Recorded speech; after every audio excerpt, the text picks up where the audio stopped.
Hey neighbors, the handyman here with Initiative Coffee Company, along with Australian kangaroo rat Jake Del Maro. Today, we're talking about DDAL 4-11, the Don Jon. That's from Rescuers Down Under. Writer Ash Law, editors Claire Hoffman and Travis Woodall. This is a 4-hour module set for Tier 2 play, tuned for 5 6th-level characters. Party will need to set off to Yuan-Ti lands in order to free an orc leader, put an end to the marauding of the trade routes in and out of Arasnau. Part 1, Welcome to Arasnau. A new faction presents itself outside of Arasnau as orcs begin marauding the road until the heroes agree to help. Their leader, Larga, has been taken by the Yuan-Ti.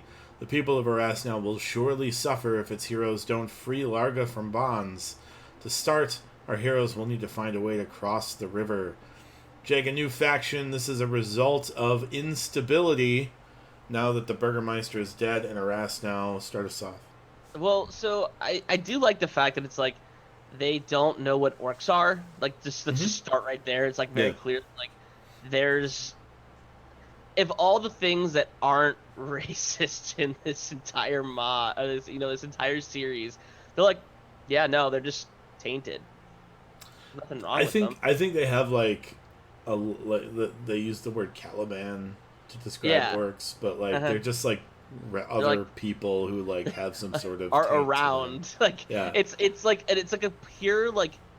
a pure moment of to me it was just they're suffering too.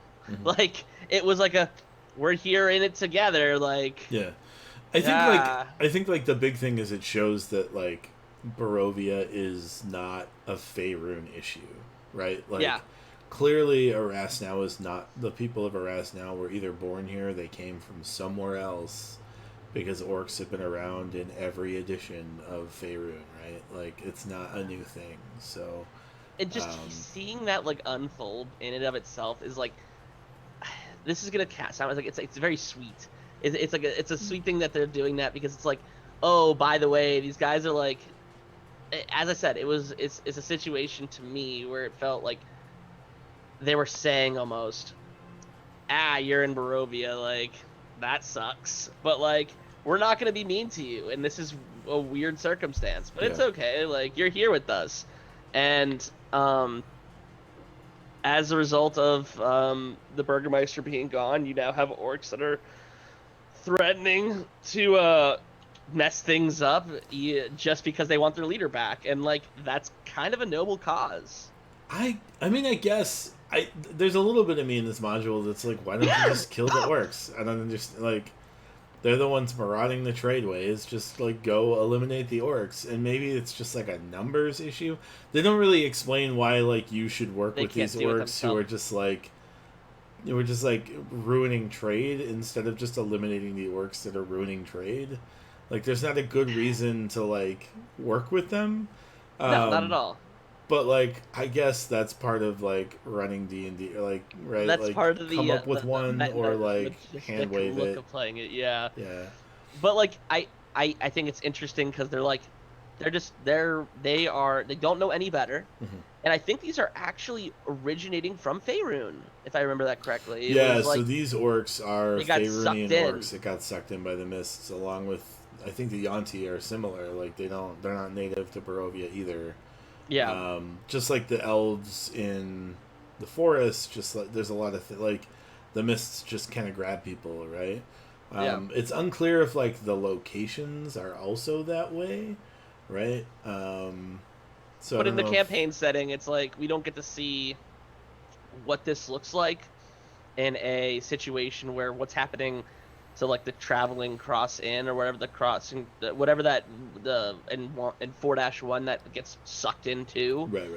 We don't get to see hey, there's now a hole in the ground. It's almost a time stop in terms of all what's happening in Faerun, and that's how I see it. Mm-hmm. And nothing else is happening because, of course, you're the stars of the show. But when you get back, it's nothing has changed. Yeah, I suppose that could be true. I guess time is gonna travel differently on different planes. Yeah, it's a pocket hell dimension. You get to make up how time travels. I like the idea of there just being an empty inn that's I like just a hole in the ground, just like or a hole in the ground. Yeah, I mean, I've always I like the imagined idea that. of like I like the idea of like the things left behind haunting people as like the people who were there are stuck in Barovia, right? Yeah, Like that's an interesting kind of parallel to me, but it's not necessary, right? Like, Ryan, please don't put us in Barovia for the love of God. yeah, I don't think so. I don't have the same. I like these modules, but I don't have the same level of like enthusiasm for Barovia that a lot of folks do. I think because every time I've tried to start a Barovia, like a Curse of Strahd campaign, it's fallen apart in two modules, or like I've had to start running a different campaign instead. Yeah, And so like I just have beaten my. I feel the same way about like Dragon Heist, where like I don't ever want to try to run it again because I've started it 7 times and we finished it 0, right? yeah, Like, so I'm just kind of like over the content a little bit. I'm excited to see like Big Mar bought me the Van Richten's guide, so I'm excited to page through that and see like what other kinds of hellscapes are available in D&D lore, but um, I don't have a need to like constantly return to Barovia, yeah. because I have my own homebrew Barovia stuff going on, and I don't know. It it's definitely cool though to bring us back. It's definitely cool to see that this is like an interaction of worlds, Hmm. and they're just like, Yeah, whatever. Like, and it definitely gives you the idea that like it's easy to think that like the players are the only ones that have been like caught up in the mists, right? yeah, Like it becomes very clear that like the elves did, and then we've had 3 or 4 mods where we haven't talked about the elves at all, and so you forget that the elves did. Now these orcs are here. Like, there's a lot of overlap. Yeah. So, I don't know. Part 2, Into the Glumpin Swamp. The Glumpin Swamp offers choices to the DMs or players on routes to take. First, they can choose between the Spider Woods or a crossing at the Leech River. The former offers spiders to smush, while the later offers a gladiator encounter demanding a toll. After crossing the river, the party finds another choice, the Hill of Black Flowers, the Bone Fen. The hill offers encounters with crawling hands, as well as a social encounter with Ogbad. The Bone Fen offers an encounter with Minotaur skeletons and a meeting with Van Fenwick. The final choice the heroes face is between the hamlet of Powder Swale and Muskeg Hill. Both destinations offer combat with orcs, as both locations have been sacked by orcs and the Yuan-ti that command them in order to make off with building supplies. Finally, all roads lead to the Swamp of Screaming Statues. There's a lot of choices to make here. yeah, and that's the thing here. As a DM to another DM and to the DMs watching, the problem that it can occur here is that you are underprepared. Mm-hmm. Don't be. Yeah, don't offer the choices. Like, Yeah, pick. I mean, if you're worried about not being prepared enough, or you're worried about the length of this don't offer module, the choices. just pick one, and that's the route, right? Yeah, Obviously, like that takes a little bit of player agency away, but they don't know that if you don't tell them that you're taking their choices away. yep, Like it just becomes a linear module. I think the choices are valuable because they give the players an idea that they're driving the story, but frankly, like there's no difference in the outcome, right? Like yep. it's like the old RPG video games where you have 4 choices and all of the dialogue responses are the same, right? I am interested in the fact that the Hamlet of Powderswale is kind of the first town in Barovia inhabited by people Yes. other than Erasno, right? It's kind of the first experience with like another village, Yeah. which when I read through this the first time, I was kind of surprised by. Yeah. It's also maybe the last time that another village like they don't come back to other villages in the modules No. frequently, so this might be the first and only time. But frankly, like it's mostly ruins at this point anyway. Which when I was reading through this again, what did catch my attention is like the choices you make, and it kind of goes back to that original point of like why don't they just like immediately start dialogue? Like, how is that never just a situation? Yeah. And like you're told, oh, by the way, these guys are enslaved to the Yanti, and they miss their chief too, and like that to me is an instant, just going like, oh, whoa, chill, and then just like talking to the person, talking to the guys, Mhm. and I don't know if maybe I'm just crazy at that point, but like I don't know why that wouldn't be the instant solution every time. Yeah, I think like there are probably some gamers that are just like itching for combat and are gonna charge in all the time. Sure. But like it is labeled as a combat or social encounter. Potter's Well anyway. The other encounter I think is just a combat encounter, but It still once again blows my mind that that is ever just not the situation. oh, I I'm don't sorry. know. They're both combat or social encounters, but yeah, I don't know. Like you're already working for orcs. Why wouldn't you Just just immediately throw your hands and be like, continue "Yo, working for chill." orcs? Yeah, I don't know. The Swamp of Screaming Statues is pretty cool. It's clearly like a bunch of That threw people us that were. off Yeah, I mean, um, yeah, yeah, it did. You were there a while, and because we thought there was a trap. yeah, you super did. Nope, it's just a bunch of statues that look exactly like the party members, or a bullywug encounter, or knitted scarves and hats on statues. Um, yeah, I guess like the other thing is like don't get too bogged down here, right? Like there's a lot of like locations to stop at in 4 hours, and if Yeah. you spend an hour in any of them, it's going to be problematic because you need to spend at least probably an hour and a half in part three. Yeah. Um, so I don't know. I mean, it's easy to kind of like get bogged down here, but frankly, like the Swamp of Screaming Statues is cool. It's like clearly people that have been turned to stone with tiny holes carved into the statues that the wind whips through Yep. that make the sound of screams, which I think is a cool kind of description. Um, but it's really just like a roadside attraction on the way to where you're actually headed. There's not like a real encounter here. No, it's just paranoia. Yeah. Which I think, like, being that this season is about paranoia makes sense. Just don't get There's too a lot going on. yeah. Just don't get too bogged down by it. Part 3, the Tower of the Chain Man.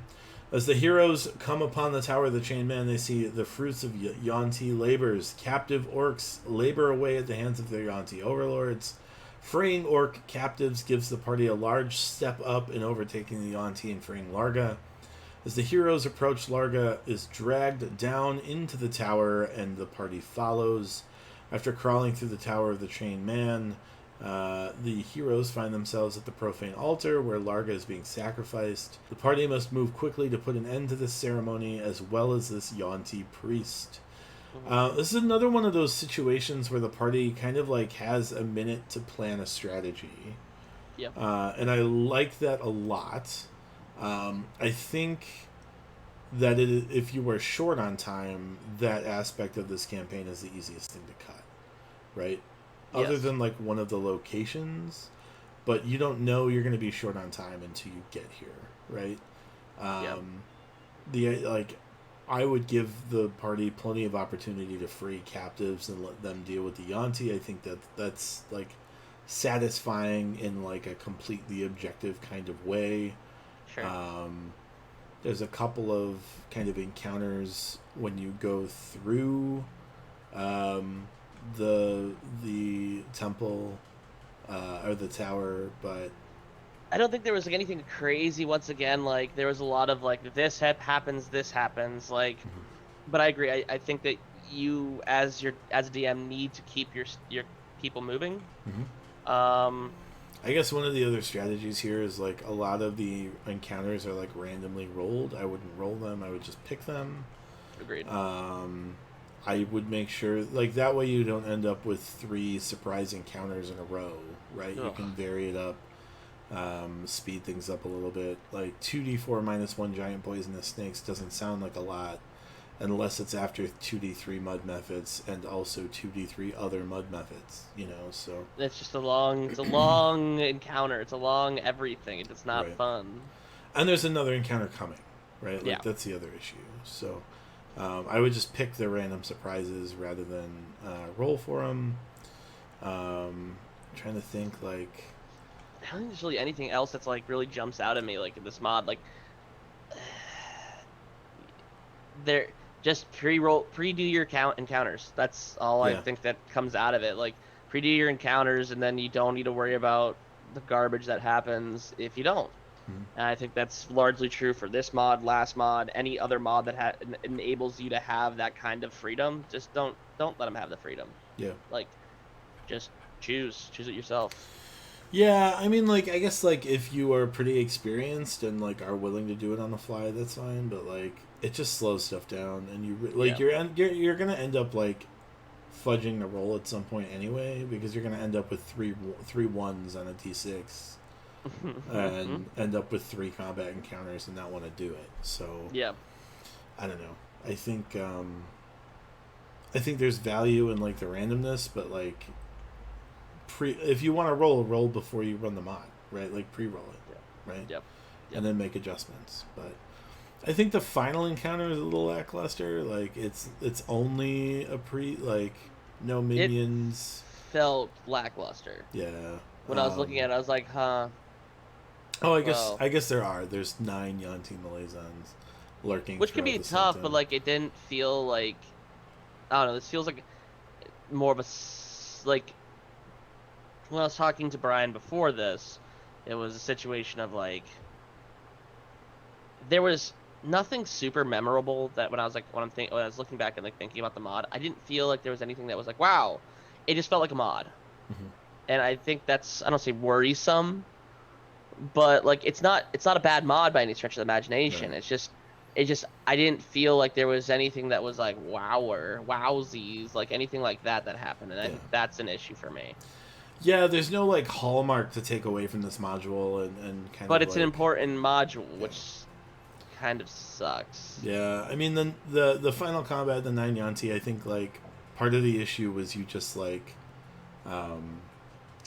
blocked one of the doors, which kept half the Yuan-Ti from coming out. Like, some of the challenging aspects can be easily navigated, which is fine. But it also works to, like, make the mod less memorable in that way. Yeah.